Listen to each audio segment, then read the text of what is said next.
Wewe mzee, hivi najaribu kunioa mimi unaniweza? Atalipa jakufa. Labda uungane na mibabu yako. Kibuyu chako nasha kichoma moto. Ninalipa jivu tu. Kama unaweza, njoo chukua.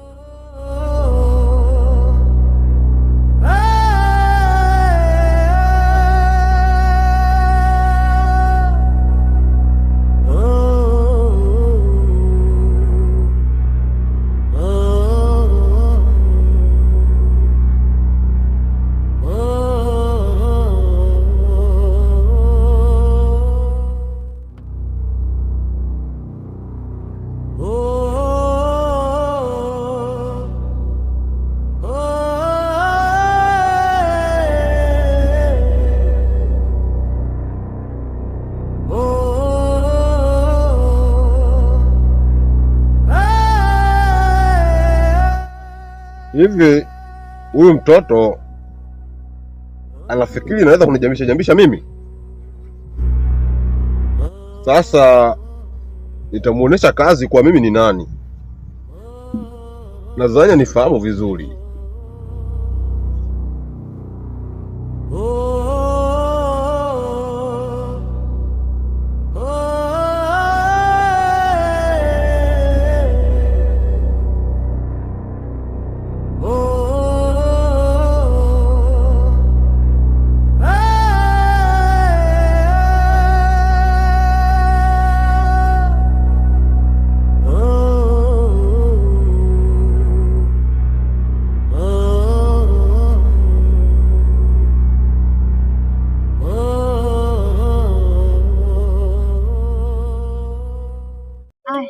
Niambie bwana wewe.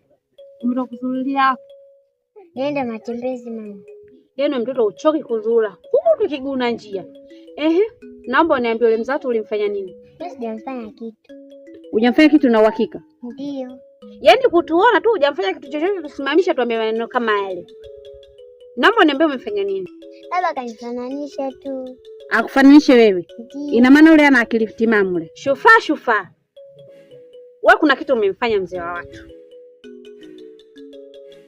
Naomba uniambie umemfanya nini mzee wa watu? Haiwezekani katika kijiji watu wapo kibao akusimamishe mtoto kama wewe na kukwambia maneno kama yale. Naomba uniambie umemfanya nini?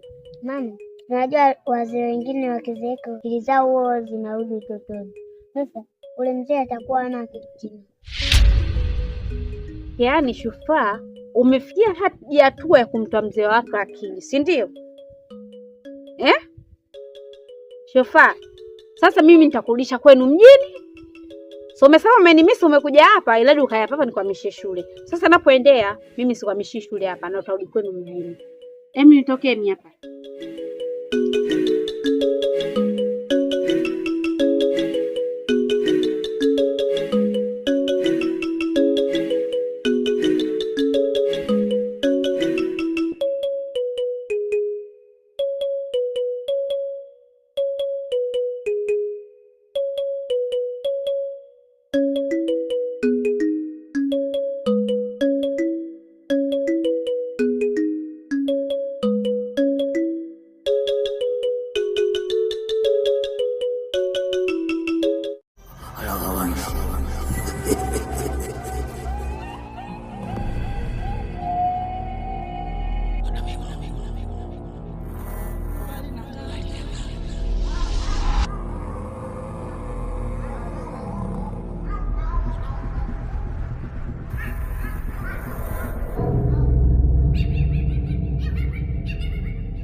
Walizani wataniweza mimi, wameniharibia mipango yangu, wamemuua kiumbe wangu.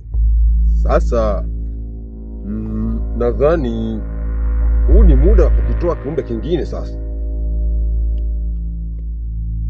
Walidhani utanikomoa. Ngane nate wana nyosto waka na walinganya wataita ye kucha wanakulenga na machayo wanakuweka wanaliana kugutope wanakutopela nanga nyasa wanakanaka ushunua subiri niwaonyeshe.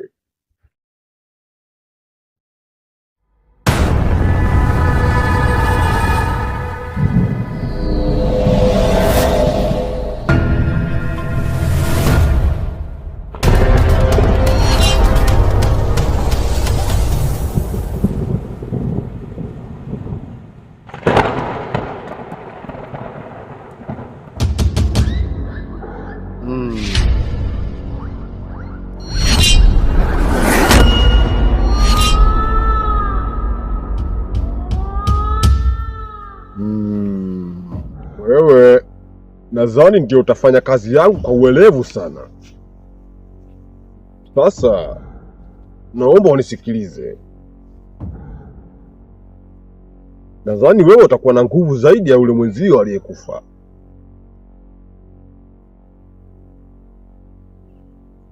Wewe maiti, na kutuma. Wewe umeshakufa. Usiwe muoga kama aliyekufa.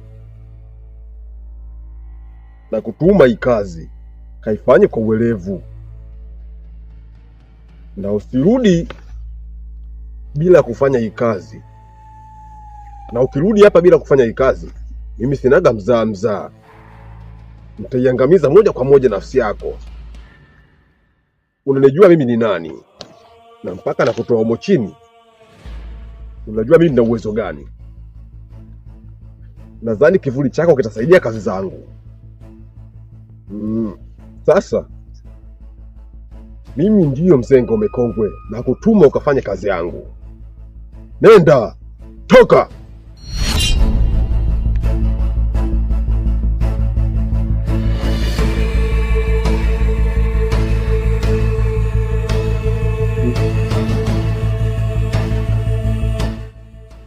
Wakisikia jina langu, basi maji, bahari zote zinatulia. Nadhani ni muda wa kutafuta kitope.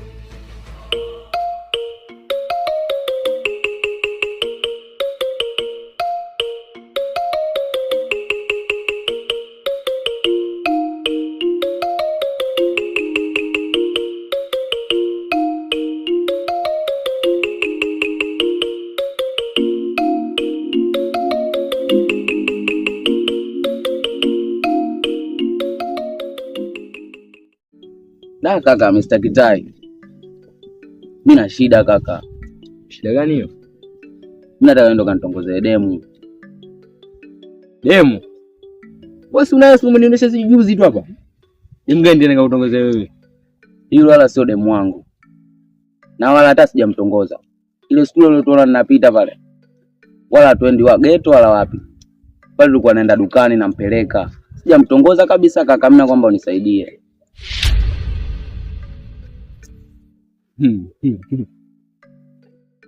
Nitakushangaa. Wewe domo zake limekondoka lini? Sawa, mimi nimekubali nenda kutongoza.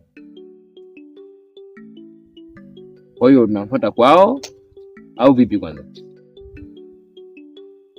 Yule pale anapita. Kwa nini kukutia? Wewe nenda kamalize kila kitu pale. Yaani nikubalie kabisa. Mimi nampenda yule. Kwa nini malize kabisa? Mimi nakujua Mr. Kitai. Lako langu lako. Mr. Kitai tena.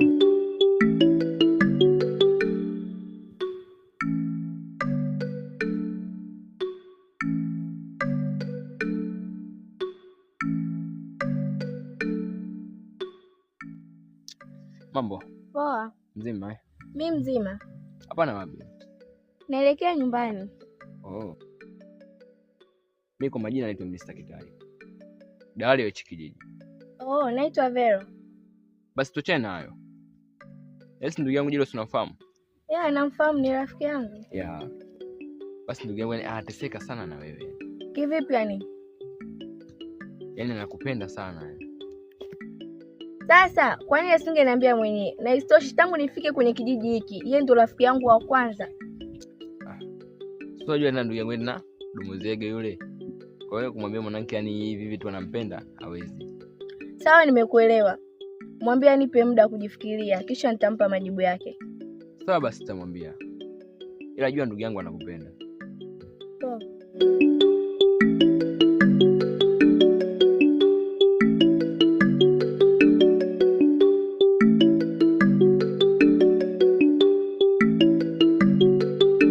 Mr. Kitai, mimi najua ushamaliza kazi.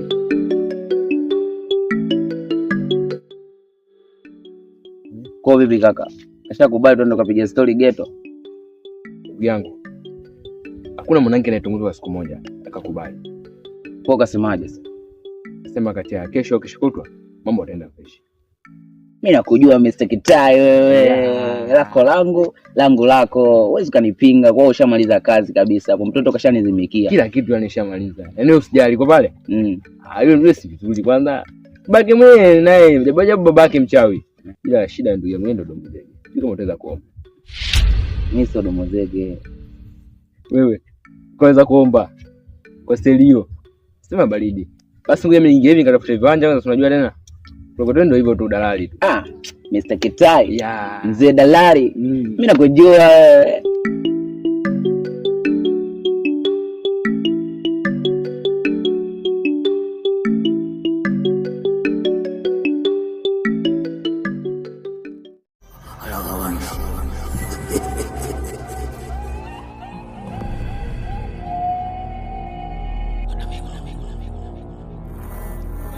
Witch Doctor, tumekuja tena. Tunataka tukamkomeshe kabisa yule mzee kongwe, yaani tumwangamize. Dom ya huwa ya sasa ya huwa ya kalbat nehi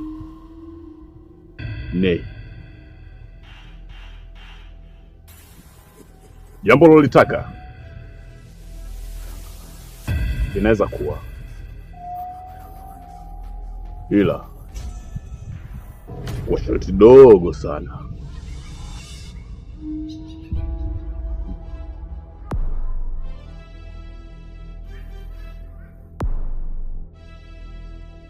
Upo tayari? Tupo tayari. Kwani una shida gani wewe? Unasema uko tayari. Unajua sharti gani? Ukiliwa kitope? Naogopa uko na macho. Mganga, ni sharti gani hilo?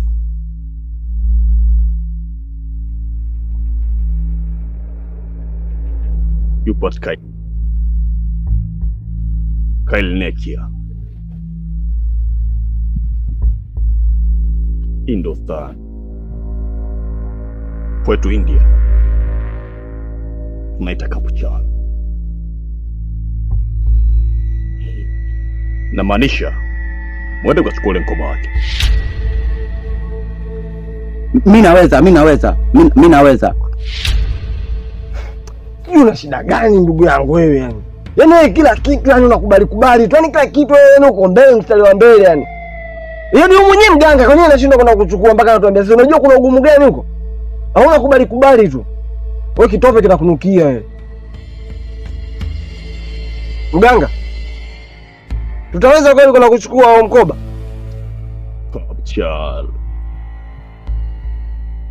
Chal Kalnandan.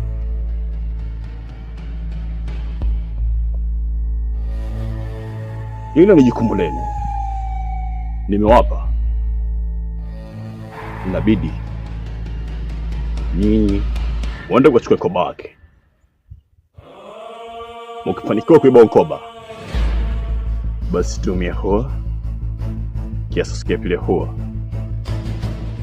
tamaliza kila kitu. Kwa hiyo mganga, kienda kuchukua kabisa kwa kikoba. Mzee Ngome Kongwe kabisa tunamuua. Maana Mzee Ngome Kongwe alinitupia jini. Nikalala nao wiki nzima. Wiki nzima nilikwambia. Siku 2 nikarudisha kwao. Hey!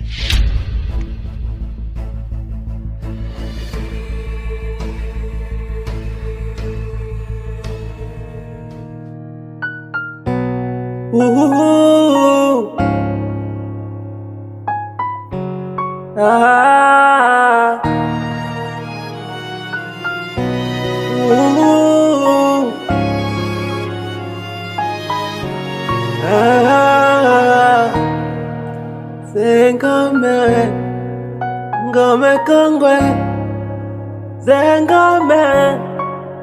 Ngome Kongwe, ubaya, ubaya, unafanya nawatesa wana kijiji, kama vile babu na bibi, wala kamgeza mtu msukule.